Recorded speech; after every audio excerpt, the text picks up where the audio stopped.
நாமத்துக்கு மகிமையுண்டாகட்டும். இந்த வேளையில் கூட நம் தேவாதி தேவன் நம் கர்த்தராகிய இயேசு கிறிஸ்துவின் வார்த்தைகளை பகிர்ந்து கொள்ளும்படியான தேவன் கொடுத்த நல்ல வாய்ப்புக்கு தேவனுக்கு நன்றி சொல்கிறேன். கூடி வந்தவங்களை யாவரும் இயேசு நாமத்தில் வாழ்த்துகிறேன். தேவன் மகிமைப்படுவாராக. நம்ம வெள்ளிக்கிழமைனா ஒரு பகுதியை நம்ம வாரம் ஒரு பகுதியை எடுத்து நம்ம அதை தியானிக்கிறோம். அது தேவன் கொடுத்த நமக்கு ஏது, அதிலிருந்து நம்ம கற்றுக்கொள்ள வேண்டிய பாடங்களை நம்ம கற்றுக்கொண்டு தேவனுக்குள்ள வாழ்வதற்கு தேவனே நமக்கு அதிகமான பலனும் கிருபையும் தயவும் இயற்கத்தையும் அவர் அன்பும் நம்மை நீடித்த நாட்களாக நம்மை நடத்தக்கூடியதான பலனும் கூட அவரே கொடுத்து நம்மை போஷித்து நடத்துகிறபடியாக நம்பி சொல்லலாம். அதே நேரத்தில் நம்ம வாசிப்போம். பிலிப்பியர் 2 அதிகாரம் 1 13 வரைக்கும் 11 வரைக்கும் நம்ம பார்த்தோம். அதில் பாருங்க, 2ஆம் வசனத்தை மட்டும் வாசிக்கலாம். பாருங்க 2 பாருங்க, நீங்கள் ஏக சிந்தையும் ஏக அன்பு உள்ளவர்களா இருந்து இசைந்த ஆத்மாக்களை ஒன்றியே சிந்தித்து என் சந்தோஷத்தை நிறைவாக்குங்கள். பார்த்தோம்னா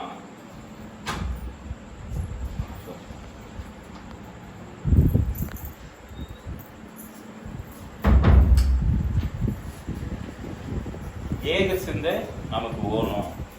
ஏக சிந்தை எதுக்கு நமக்கு தேவைப்படுது? ஒரு மனமா அப்படின்னு இருக்குது இல்லைங்களா? ஒரு மனம், ஏக அன்பு. முதல்ல வசதி வாசிக்கலாம் பாருங்க. அப்புறம் ஆதலால் கிறிஸ்துவுக்குள் யாதொரு ஆறுதலும் அன்பினாலே யாறுதல தேறுதலும் பாருங்க, ஆவியின் யாதொரு ஐக்கியமும் பாருங்க, உருக்கமான பட்சமும் இறக்கங்களும் உண்டானால் பாருங்க, இறக்கமும் யாதொரு அன்பும் யாதொரு ఆవిల నమ్ము అప్పుడు తెలుగులో అర్మే నమ్ము சொல்லுது. కావున క్రిస్తునందు ఏక హెచ్చరిక అయిన ప్రేమ వలన ఆదర్శమైన ఆత్మయందు సవాసమైన ఏ దయసారమైన వాత్సల్యమైన ఉన్న அந்த உன்னடலா அப்படின்னு.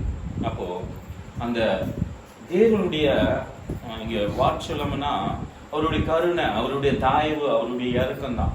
அங்க பார்த்தோம்னா 2வது வசனத்தை அருமையை நமக்கு சொல்லுது. அப்புறம் என்ன சொல்றாருன்னா, మీరు ఏక మనుషులై ఉన్నట్టు ఏక ప్రేమ కలిగి ఏక భావము. அப்போ ஒரு மனம், ஒரு தான சுபாவம், அந்த கிறிஸ்துவின் சுபாவம். ஏன் எங்க அப்படி ஏன்னா ஆயத்தமா சொல்றாரு என்று நம்ம பார்க்கும்போது, அந்த ஒரு ಮನದಾನ ಏಕ ಪ್ರೇಮ ಕಲಿಗಿ ಏಕ ಭಾವము కలిగి ఉండవలని దాని యందు మనుషులై ఉండి నాకు సంతోష సంపూర్ణం చేయుడి அப்படின்றாரு. அப்போ எதுக்காக இங்க சொல்றாருன்னா, இவர் எங்க இருக்கிறாருன்னா, பவுல் என்றவர் எங்க இருக்கிறாருன்னா, இப்ப நம்ம இப்போ வாசிச்சீங்களா, அவர் எங்கிருந்து நம்ம எங்கிருந்து லெட்டர் எழுதுறாரு. அவர் ஏதின நிருபங்களை பார்க்கும்போது பிலிப்பியர் இருந்து சபைக்கு என்ன பண்றாருன்னா, அங்க இருக்கிறதான பிள்ளைகளுக்கு ஆறுதலும் தேறுதலும் தேவன் வாட்சல்யத்தினால் அப்படின்றாருங்க. 3ஆம் வசனத்தை வாசிங்க பாருங்க. 3ஆவது ஒன்றையும் பாதினாலாவது வீண் பெருமை. ஒரு சிலருக்கு பார்த்தோம்னா எப்பவுமே பெருமை பத்தியே பேசுவாங்க இல்லைங்களா? வீண் பெருமையானவனாலும் செய்யாமல் பாருங்க, மனத்தாழ்மை. இந்த மனத்தாழ்மையினாலே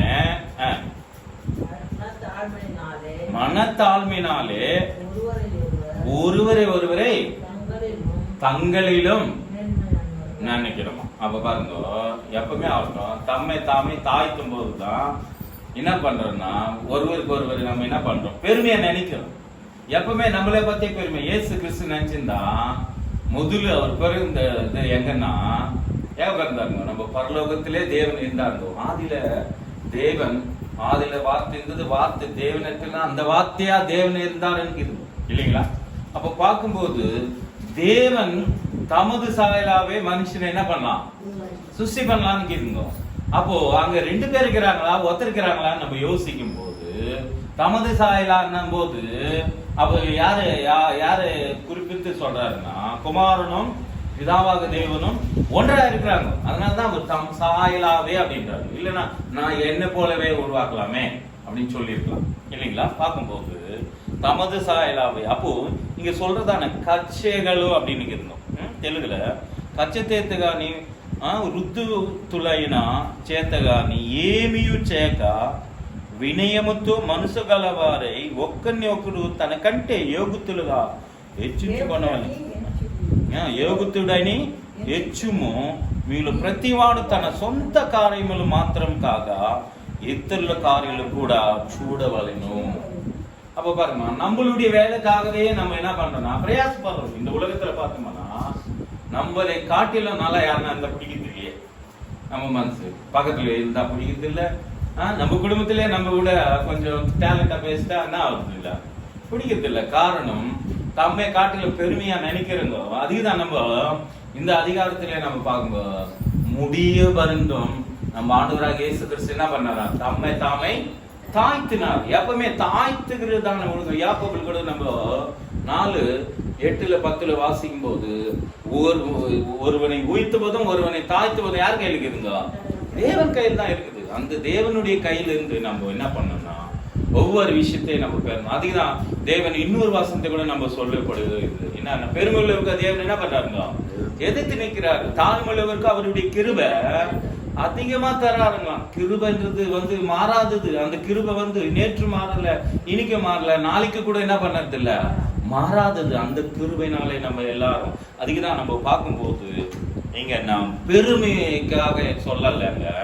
ஒருவரை நம்ம தாழ்த்த போதுதான் நம்ம மத்தங்களை என்ன பண்றோம்னா அவங்களை கனப்படுத்துகிறோம். அதனால சகோதர அன்பு நீங்க என்ன பண்ணாதீங்க, விட்டு விடாதீங்கன்னு இருந்தோம். நம்ம வாசிக்கும் போது 133 சொல்லும் போது பாருங்க, ஒரு வாட்டி வாசிக்கலாம், ஒரு முதல்ல வாசிக்க மாட்டா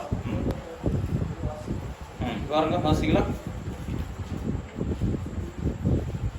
சங்கீதம் 133:1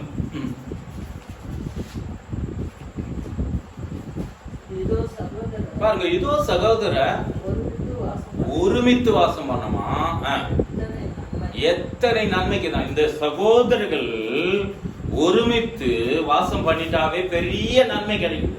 அந்த நன்மையை நம்ம இன்னது என்று நம்ம புரிந்து கொள்ள என்ன சொல்றாருன்னா, ஒருமா இருங்கோ. நீங்க எப்பவுமே ஜபம் பண்ணும் போது கூட நம்ம என்ன பண்றோம்னா ஒரு மனவோடு இருங்கோ, ஒரு மனசோடு இருங்கோ, முழு மனதோடு, முழு பலத்தோடு, முழு ஆத்மாவோடு உன் தேவனா கர்த்தரை நம்ம என்ன பண்ணணுமா தேடணும். தேடுறது மட்டும் இல்ல, அவரை நம்ம ஆராதனை பண்ணணும். ஏன்னா அவர் தான் நம்ம சுஸ்தி பண்ணார். அவர் தான் நம்ம என்ன பண்ண உண்டாக்கிறார், சுவாசத்தை கொடுத்திருக்கிறார். இது வரைக்கும் நம்மை காப்பாத்தி எத்தனோ யுகங்கள்ல இருந்து நம்ம இது வரைக்கும் தாய் கருவிலே நம்ம என்ன பண்ணிருக்கிறாரு, அவர் பாதுகாத்து இங்க இப்படி பிறக்கணும், இப்படி வாயணும் அப்படின்றது கூட தேவனை முன்கூட்டியா தான். அதுக்குதான் நம்ம வார்த்தையில் கூட நம்ம பார்த்தோம். ஏன்னா இயேசு கிறிஸ்து எந்த காலத்துல யார் வயிற்றுல வரணும், எப்படி பரிசுத்த ஆவியினால நிரப்பப்படணும் மரியா என்று அவருடைய தாழ்மை குணத்தை நீங்க பார்க்கும்போது, அவர் பிறந்தது எங்கன்னா ஒரு பிளாட்பாரத்தில் தான் பங்கிருக்கிறாரு. பிறந்து திரும்ப என்ன பண்ணிருக்கிறாங்க, சத்தத்துல இடம் இல்லாதனால அந்த சத்தத்துல எதுவுமே போட்டுக்கிறாங்க. ஆனா பிளாட்பாரம் நம்ம நினைக்கிறோம். அவர் நினைஞ்சா பிதாவாக தேவன் நினைச்சிருந்தா அவர் ரொம்ப ஐஸ்வர்யம் உள்ளவர் தான் பிதா. அதே நேரத்துல பார்க்கும்போது என்ன பண்ணிருக்கிறாருன்னா, அங்க அந்த என்னது பரலோகத்தை வெறுத்து பூமிக்கு வரத்துக்கு பிதாவின் சித்தம் இல்லைங்களா, அவரை நிறைவேற்றதே நிச்சயமான எனக்கு அது போஜனம்ன்றாருங்க. நம்ம யோவான்ல வாசிக்கும் போது 4வது அதிகாரத்துல நம்ம வாசிக்கும் போது அங்க ஒரு ஸ்திரீ கிட்ட பேசணும். இப்போ நிஜமா அவருடைய சித்தத்தை நிறைவேற்றுதே எனக்கு உண்மையான போஜனம், அதுதான் நான் செய்ய வந்திருக்கிறேன். சாப்பாடுக்கு சீசனுக்கு போயிடுவாங்க இல்லைங்களா. யோவான் 4வது அதிகாரத்துல பார்க்கும்போது சீசருக்கு சாப்பாடுக்காக போவாங்க. அந்த சமரியா ஸ்திரீ கிட்ட பேசினா பாருங்க, நீ கேட்கிற தண்ணியோ என்ன பண்ணும், மறுபடியும் தாகம் எடுக்கும். ஆனா நான் மறுபடியும் இந்த கண்ணத்துக்கு எங்க பிதாக்கள் யாக்கோபு கண்ணத்துக்கு நான் வராதபடி நீ என்ன பண்ண, ஒரே வாட்டி எனக்கு குத்துட்டு அந்த தண்ணின்னா உனக்கு இது வரைக்கும் எத்தனை புருஷன் தான், 5 பேர் இருந்தாங்க. இப்ப இருக்கிறவன உனக்கு உண்மையான புருஷன் அல்ல அப்படின்னு கூட சொல்லும் போது அவரு தீர்க்கதரிசனமா நீ தீர்க்கதரிசியான்னு கேட்கும் போது, ஆமா நீங்க சொல்ற மாதிரியே அப்படின்னு சொல்லிட்டு அங்க என்ன சொல்றாருன்னா, எல்லா ரகசியம் என்னை பத்தி என்ன பண்ணிட்டாருங்க சொல்லிட்டாருன்னு அங்க இருக்கிற அந்த மொடாவை எடுத்துன்னு வந்தாங்க இல்லைங்களா, அதை விட்டுட்டு போயிட்டு என்ன பண்றாங்கன்னா ஊர்ல இருக்கிற எல்லாருக்கும் சொல்லும்போது, இது வரைக்கும் நீ சொல்லி நாங்க தெரிஞ்சுக்கணும், இதுக்கு மேல நீ சொல்ல வேண்டிய அவசியம் இல்ல, நாங்களே தெரிஞ்சுக்கிறோம் அப்படின்ட்டு அந்த மகளை ஒதுக்குறீங்களா கூட காணப்படுகிறாங்க. ஒரு சிலர் முன்னாலதான் நான் தெரிஞ்சுக்கணும்னா, ஒரு சில நேரத்தில் நம்ம என்ன பண்றோம்னா வாழ்க்கையில கூட நம்ம பார்க்கும்போது, முன்னால் நான் ஆசீர்வதிக்கப்பட்டேன்னா நிச்சயமா நம்ம கர்த்தருக்குள்ள ஒருவரை நீங்க என்ன பண்ணாதீங்க, சபிக்காதீங்க, ஆசீர்வதிங்கன்னு தான் தேவன் நமக்கு என்ன பண்ணிருக்கிறார், வாக்கு சொல்லி இருக்கிறாரு. அப்புறம் பார்க்கலாம், இங்க பாருங்க 4வது வசனத்தை பாருங்க. நம்ம சொந்த காரியங்கள் இல்லைங்களா, வாசிங்க. தனக்கானவைகளை அல்ல, பிறருக்கானவைகளை நோக்குவானாங்க. யாருங்க இந்த உலகத்துல பிறருக்காக ஓட முடியும்னா, நாம் பிறருக்காக இயேசு செய்தாருங்க. அவர் நம்ம போன வாரத்தில் நம்ம என்ன அதிகாரம் பார்த்துங்க, அப்போஸ்தலர் 10ஆம் அதிகாரத்துல பார்த்தோம். அவர் 38ஆம் வசனத்தில் வாசிக்கும் போது, அவருக்கு உலகம் எங்கும் நன்மை செய்யறவர் என்ன பண்ணாருங்க, சுட்டி திரிந்தார் என்று நம்ம பார்க்கிறோம். அதிலே 34ஆம் அதிகாரம் வசனத்துல வாசிக்கும் போது, சபை கூடுதல நீங்க என்ன பண்ண விட்டு விடாதீங்க அப்படின்னு நமக்கு சொல்லப்படுது. நம்ம ஒரு சில நேரத்துல என்ன 52 வாரம் வருஷத்துல நமக்கு கொடுக்கப்பட்டா எத்தனை வாரம் வரோங்க. அப்போ தேவனுக்கு பயப்படுற பயம் போன வாரத்துல எனக்கு ரொம்ப துக்கம் ஆயிடுச்சுங்க. நம்ம சபை விட்டு வேற சபைக்கு போறோம்னா அப்ப நம்ம என்ன பண்றோம், ஒண்ணுமே புரியலையே. சத்தியம் எங்கந்துங்க நம்ம கத்துக்கணும்.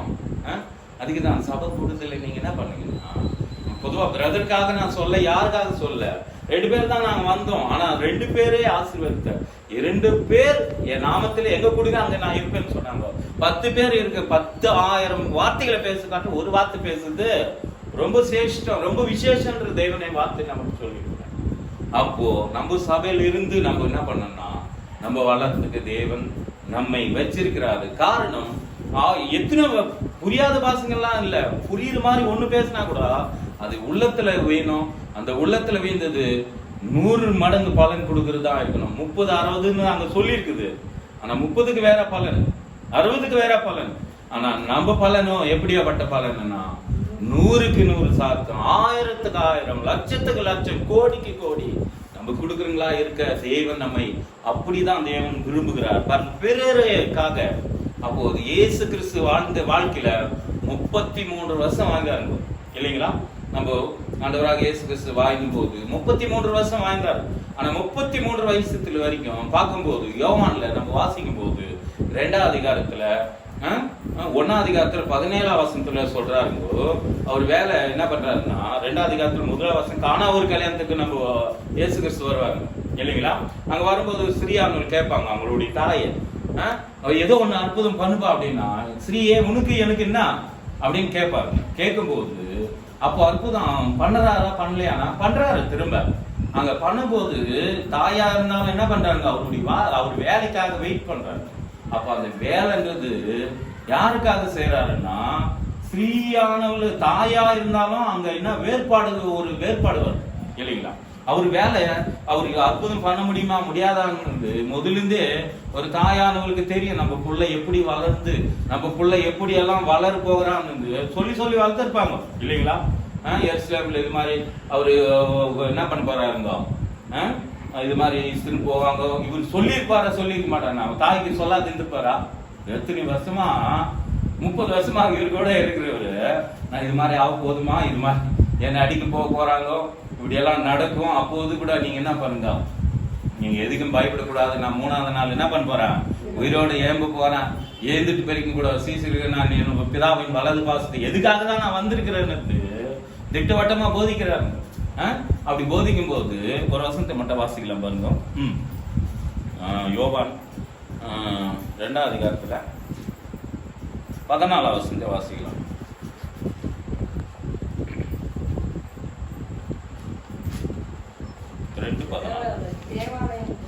தேவாலயங்களோ